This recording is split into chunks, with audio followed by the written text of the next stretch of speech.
I never imagined my life would unravel so dramatically one ordinary afternoon. But that's exactly what happened when I stumbled upon a secret my father had been keeping for years.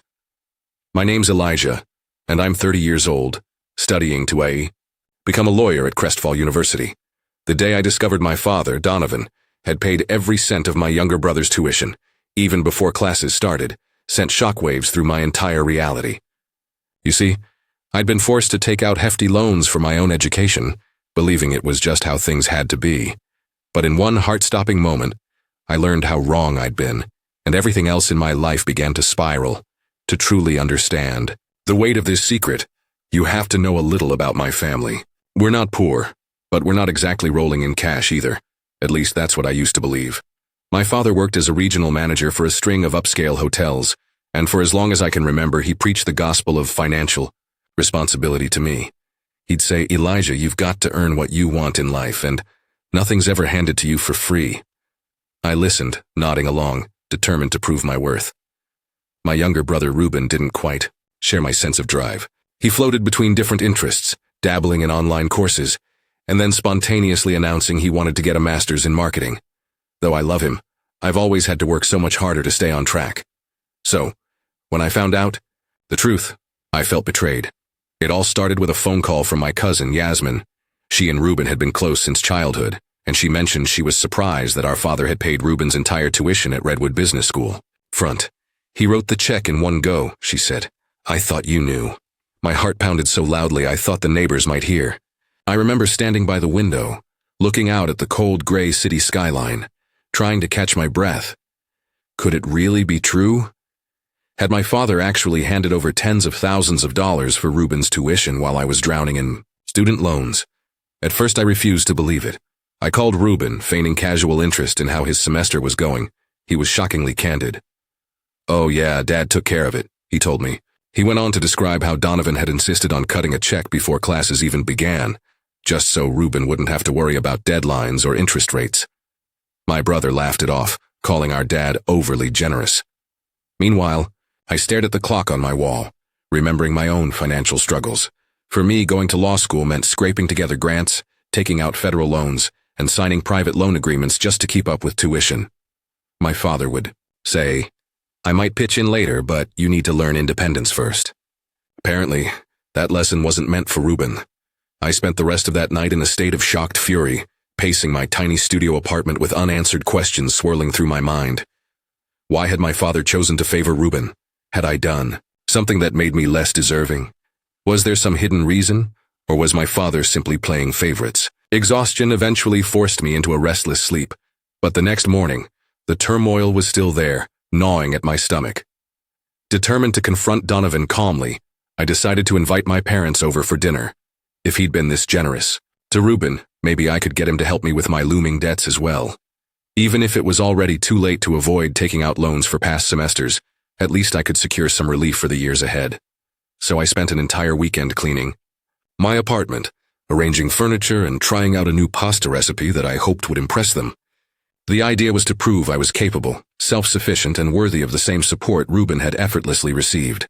When my father arrived, he was all smiles, praising my cooking and joking about his bad day at work. My mother, Celeste, an unassuming woman who rarely contradicts her husband, quietly commented on how neat the place looked.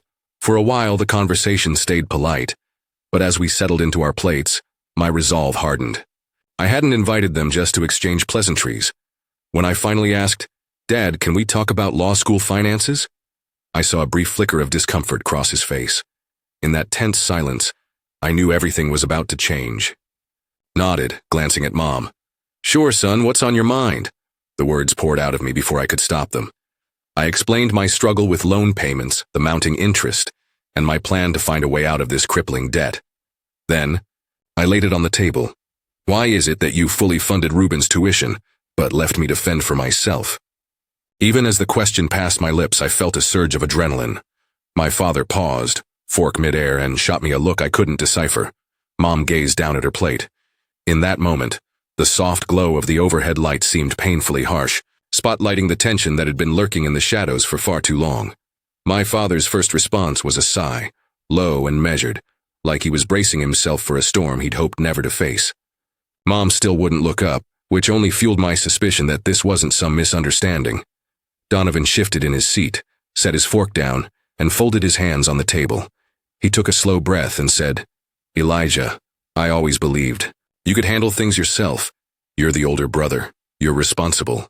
Hearing that made my blood boil, but I kept my tone calm, refusing to break eye contact. "And Reuben isn't responsible enough to handle his own tuition?" I asked, trying to keep the hurt from overflowing into anger.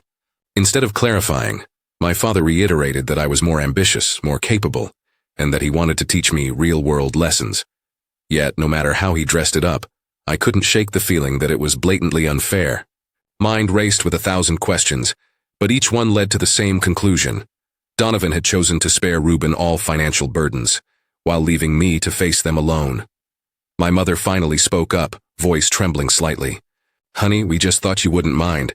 You've always been so independent." Her words felt like an afterthought, a hurried attempt at damage control. I watched her wringing her hands, and for a fleeting moment, I felt guilty for dragging her into this showdown. But the resentment was stronger. I couldn't just let it go. I'd worked tirelessly, balancing a part-time clerk job with my law school schedule, often skipping social events just to manage deadlines and tuition bills. Meanwhile, Reuben had the luxury of breezing through Redwood Business School with zero. When the conversation ended, it was clear we were at an impasse. Donovan offered vague promises about possibly contributing to my future expenses, but I'd heard this tune before. He'd mentioned helping out in the past, only to vanish when the tuition deadlines approached. My stomach churned with disappointment. Unable to bear the tension any longer, I thanked them for coming and escorted them to the door. Watching them leave, I felt emptier than ever. A few days later, my brother called, sounding unusually upbeat. He didn't mention my dinner conversation with our parents, so I assumed Dad hadn't discussed it with him. Reuben rattled on about his classes, the new friends he'd made, and a trip he was planning for spring break. My head throbbed just listening, knowing he didn't share any of my worries about monthly loan statements. Eventually, I cut him off with a polite excuse, claiming I had a study group to get to. I couldn't handle the bitterness bubbling up inside me. That night, I holed up in the campus library, trying to focus on a legal case study. But my mind kept drifting to that phone call and the dinner. For years, I'd trusted my father's talk of hard work pays off. Yet it seemed like all that talk was only for me, never for Reuben. Maybe Donovan believed I was strong enough to carry these burdens, or maybe he just preferred to shield his younger son from life's hardships. Regardless, I felt robbed of the gift of starting a career without the crushing weight of debt. The conflict began seeping into every aspect of my life. I found myself resenting Reuben's success, even though I knew it wasn't entirely his fault. He didn't ask to be treated differently. Dad had simply decided to bankroll him. But the deeper I dove into these thoughts, the more I uncovered hidden grievances. For instance, Reuben got his first car paid for when he turned 16. I'd been told if I wanted a car, I'd have to save up for it. At the time, I'd taken pride in doing just that. Now, looking back, it felt like another brick in the wall of favoritism. My academic performance started to slip as my resentment grew. I couldn't concentrate on the reading material, and my grades reflected that. My professors noticed. One even pulled me aside after class, concerned about my sudden lack of engagement. "Elijah, you're bright, but you're missing assignments. Something's on your mind," she said gently. I dismissed her worries with a forced smile, claiming I was just tired from working extra hours. In truth, I was so emotionally exhausted that I could barely keep my head above water. Desperate for clarity, I decided to confide in Yasmin. She was the only one who'd been forthright about Dad's actions. We met at a coffee shop near her office, a cozy place lined with warm lights and soft music. After I told her everything, she sipped her latte thoughtfully. "Elijah, I've known your dad a long time, and I think he's always believed in tough love for you. But maybe this is too tough," she said, her tone filled with empathy. She urged me to confront him more aggressively, or consider a different approach, like gathering evidence of my financial hardships and presenting it to him plainly. It sounded ridiculous, but I was reaching the point where I might try anything. As I left the coffee shop, a wave of determination washed over me. I needed to address this, not just for financial relief, but for my own sense of self-worth. It wasn't about the money anymore. It was about fairness, respect, and a father's responsibility to treat his children with equal measure. The tension between us was building like a volcano ready to explode. Deep down, I knew that if I didn't solve this soon, Our family bonds might be irreparably damaged, but little did I know the real turmoil was yet to come. In the days that followed, my determination transformed into a kind of restless energy. I couldn't sleep without replaying old memories, analyzing moments that I'd previously brushed aside. I remembered being 13, watching my father hoist Reuben onto his shoulders at a crowded county fair, promising him anything he wanted from the toy stand. I recalled how I'd quietly stood by with my ticket, waiting for a chance to ride the roller coaster, but Dad said he didn't have enough for both. I didn't question it then, but it made me wonder how many such instances I'd overlooked or excused. Fueled by these recollections, I decided to try one more rational conversation with Donovan. I texted him to ask if we could meet for lunch. He agreed surprisingly, and suggested a bistro near his office. When I arrived, I could see the exhaustion lining his face, but he forced a warm greeting. Once we were seated with our meals, I dove straight in. "Dad, I'm struggling to reconcile." "How you see me," I said, carefully picking my words. "I'm proud I've managed my own finances so far, but there's a limit to what I can do. Do you realize the burden this debt is placing on me?" He looked up from his salad, and for a moment, I thought I saw genuine remorse in his eyes. "Elijah, I'm sorry you feel this way," he responded quietly. I've always wanted you to stand on your own feet. You have the drive. Reuben, well, he's different." Hearing it spelled out so bluntly stung more than I expected. I pressed him further, asking why Reuben's difference warranted a full ride scholarship, while I got a sermon on hard work. My father paused, took a sip of water, and answered in a weary tone. "Look, your brother has never had your discipline. He needs more of a safety net. I didn't want him to give up if things got hard." For the first time, I realized Donovan might truly believe he was doing the right thing. That realization didn't lessen my pain, but it gave me an odd glimpse into his rationale. Still, I couldn't help but feel like he was underestimating Reuben, and in doing so, punishing me for being too capable. Just as I began to formulate a response, Donovan's phone buzzed. He glanced at the screen and mumbled something about an emergency call from work. He stood dropping a few bills on the table, and apologized for cutting our talk short. Before leaving, he placed a hand on my shoulder. "Let's continue this another time. And Elijah, I do love you. Remember that." Then he was gone, leaving me alone in the bustling bistro, my half-eaten sandwich going cold. Walking out, I felt more confused than ever. Did he think that a quick apology could heal the deep-seated resentment growing between us? I pondered his words while wandering aimlessly through the nearby streets. Eventually, I found myself by a fountain in a small urban park watching the water flow, trying to wash away my frustration. But my emotions refused to settle. I realized I needed a more decisive plan. That night, I stayed up late, meticulously, calculating the interest rates on my loans.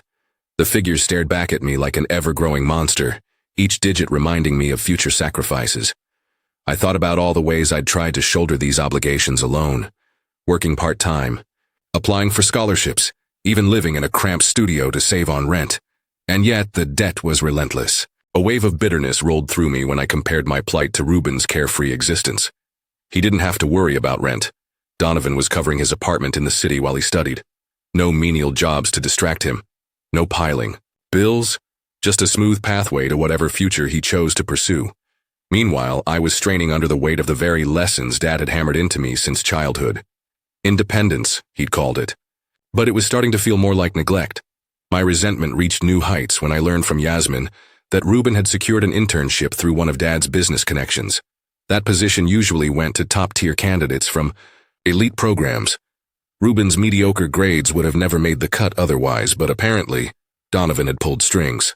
The internship itself paid handsomely, and it laid the groundwork for a lucrative career right after graduation. I'd never felt so overlooked. Driven by this anger, I found myself spiraling into an obsessive need to expose the favoritism. Contemplated telling extended family members, writing a post on social media, or even confronting Reuben about his complicity. But every time I was on the verge of action, I hesitated. Would that solve anything, or just create more chaos? Meanwhile, my coursework suffered. My mind wasn't on legal precedents, it was entrenched in my personal war. Even in study groups, I'd catch myself lost in daydreams about how I might persuade Donovan to see the injustice.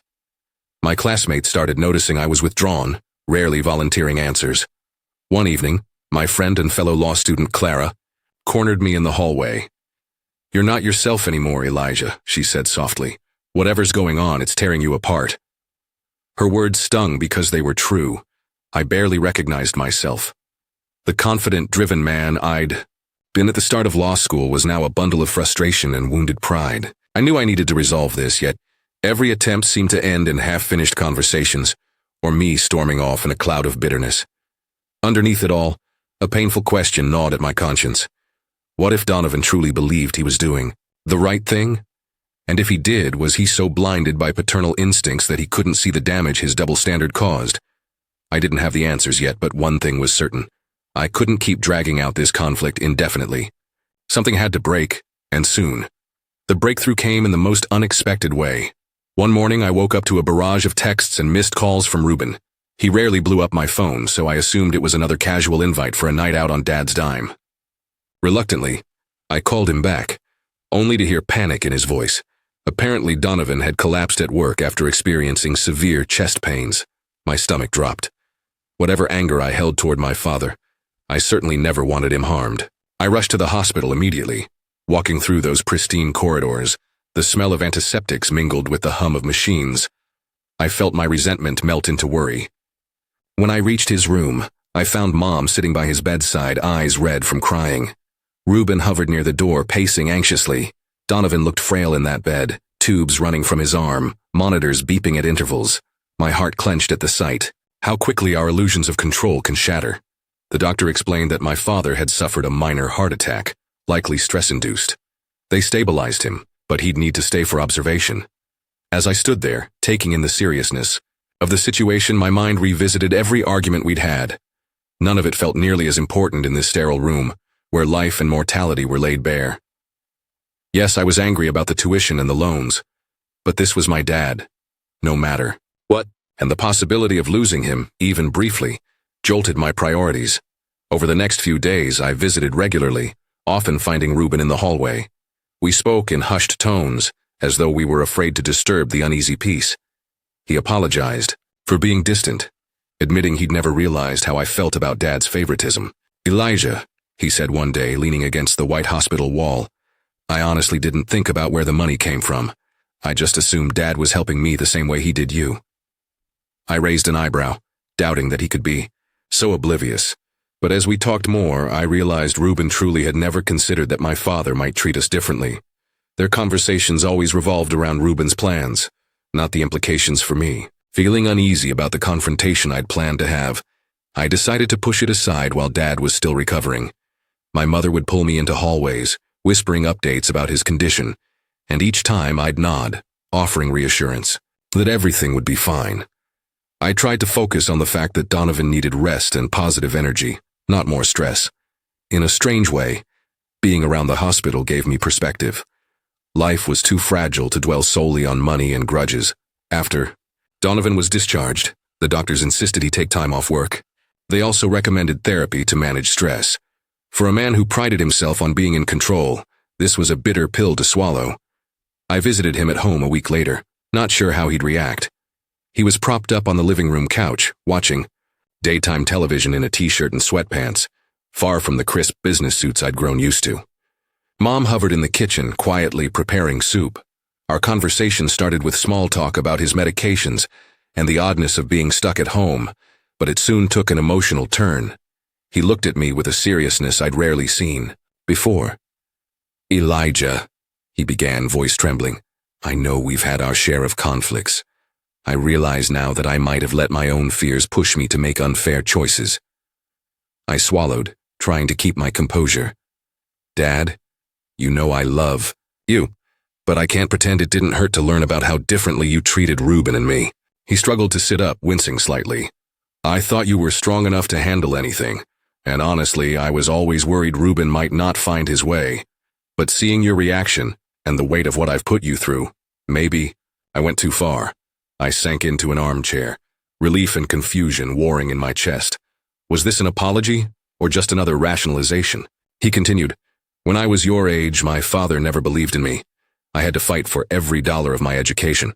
I guess I didn't want Ruben to feel that same insecurity.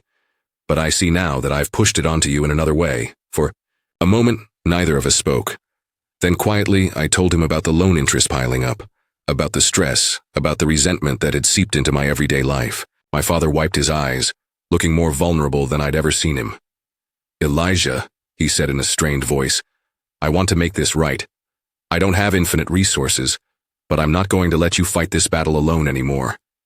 Those words should have filled me with immediate joy, but they only unleashed a torrent of doubt and questions. Was this just a reaction to his health scare? Would he back out once he recovered? My mind flashed to all the times he'd promised help, only to vanish.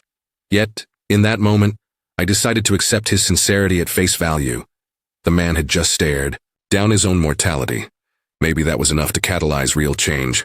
I gave him a slight nod, trying to hide the shaky hope building inside. "Thank you, Dad. We can talk details later, but that means a lot to me." He reached out, and for the first time in years, we shared a genuine hug. I felt his heartbeat, still a little fast, but steady enough to remind me that, despite everything, we were still family. I left that evening with a glimmer of optimism. For the first time, I believed our bond might be salvageable. However, the question still lingered in my mind. Once Donovan regained his full strength, would he keep his word, or revert to old patterns? Over the following weeks, Dad's recovery became the center of our family's attention. Mom fussed over him, preparing healthy meals, ensuring he took his medication on schedule. Ruben and I took turns driving him to doctor's appointments. In these moments, we functioned almost like a typical supportive family. The lingering tension over tuition and loans took a back seat, overshadowed by relief that Donovan was alive and willing to mend fences. One afternoon, while Dad was resting, Ruben found me in the garage. I was rummaging through old boxes of law textbooks I'd outgrown, planning to sell them for extra cash. He stood awkwardly by the door, fidgeting with his car keys. "Elijah," he began softly, "I know I haven't been the best brother. I want you to know I'm here for you now. If there's anything I can do, just say the word." There was genuine remorse in his voice, a tone I hadn't heard before. Part of me wanted to lash out, tell him how much easier my life would be if he had just recognized this injustice sooner. But seeing him stand there, clearly struggling to find the right words, I chose to let go of some of that bitterness. "Thanks," I replied, stuffing a worn casebook into a box. "I appreciate it. We'll figure it out." I offered a small smile, and he gave one back, relief visibly washing over him. For that moment, it felt like maybe we could bridge the divide. That evening, my father called me into his home office for a more formal talk. He appeared stronger than he had in weeks, though caution lines still creased his forehead. "I spoke with an accountant," he said, gesturing for me to sit. "I want to help you pay off a substantial portion of your loans. I can't erase all the interest, but I can significantly reduce what you owe." My mind spun. This was precisely what I'd wished for, the relief that would allow me to breathe again. Yet a nagging voice in my head wondered if there was a catch. "Dad, I'm grateful," I started carefully, "but I need to be sure this isn't some temporary fix. I've seen you backtrack before." He nodded, an uneasy look flashing across his face. "I know. I haven't always followed through. But this health scare, it changed my perspective. I realize how fleeting life can be. I don't want to leave behind a legacy of resentment." I exhaled, feeling tears threaten to rise. "That's all I've ever wanted, Dad. A sense that we're a family, not separate projects you manage differently." We spoke for nearly an hour, outlining a realistic plan. He would cover a large chunk of my highest interest loans immediately, and then contribute monthly payments until I finished my degree. In turn, I'd continue working part-time and try to avoid future borrowing. This partnership felt more balanced than any arrangement we'd had before. By the end of that talk, I was cautiously optimistic. I wanted to believe in his sincerity. The next few days passed in a surreal blur. Donovan actually followed through. I received notifications from my loan providers confirming that significant payments had been made. My outstanding balance once, a monstrous figure that haunted my every waking moment, was now substantially more manageable. For the first time since starting law school, I found myself imagining a future that wasn't chained to relentless debt. In this newfound calm, my grades began to improve. My mind was clearer. I aced a midterm exam, and even found the motivation to join a student legal aid clinic, something I'd longed to do but couldn't handle when the weight of my finances was so heavy. My classmates noticed the change too, and even Clara remarked, "There's the old Elijah. It's good to have you back." One Sunday, while visiting Dad to help with some yard work, I saw him and Ruben laughing together in the kitchen. They were looking at an old family album, reminiscing about a vacation we'd taken years ago. The tension that had once crackled in the air was noticeably absent. A glimmer of contentment warmed me. Maybe we were finally starting to heal. But in the midst of this encouraging atmosphere, an underlying tension brewed, like a pot on simmer over the fact that Dad was still financing Ruben's expenses without question. He'd paid not just tuition but also rent in an upscale neighborhood, and Ruben drove a car that was, frankly, far beyond his means if left to his own resources. Though my immediate struggles were easing, I couldn't help but notice that the disparity remained. Donovan continued to shield Ruben from real-world consequences. I wrestled with whether I should just let it be, or if there was a final confrontation waiting to happen. Late one evening, as I scanned through social media, I stumbled upon photos of Ruben partying in a high-end club. He'd posted a status update about splurging on VIP service. My initial reaction was irritation. Here I was, still pinching pennies even after Dad's help, while Ruben apparently lived it up. However, I caught myself before the anger fully took hold. The difference now was that at least my father had balanced some of the scales with me. Ruben's choices were his own. If Dad chose to fund them, that was on both of them. Still, a part of me couldn't shake the feeling that something big was looming. After all, Ruben was nearing graduation. Would he step into a new phase of responsibility, or would Dad keep cushioning him indefinitely? And what would happen to our fragile family peace if Ruben's carefree lifestyle led to some real trouble? A calm before the storm, that's what it felt like. I wished for normalcy, but deep down, I knew our story wasn't finished yet. The final test of our family bonds arrived sooner than I anticipated. One afternoon, while I was in the middle of prepping for finals, I got a frantic call from Ruben. His voice trembled as he spoke, and I could barely make out his words. Something about his finances, a risky investment he'd made, and a dire need to see me. I hurried to meet him at a coffee shop near campus, the same cozy place where I'd once poured out my frustrations to Yasmin. I found him hunched over a table, eyes rimmed with red. He explained that he'd thrown money, Dad's money, into a speculative cryptocurrency venture, enticed by grand promises of instant wealth. For a while, the returns were fantastic, and he'd grown used to an even more extravagant lifestyle. But then it all crashed. A new government regulation had slammed the market, and overnight, Ruben lost almost everything he'd invested. He buried his face in his hands, muttering, "Dad's going to kill me.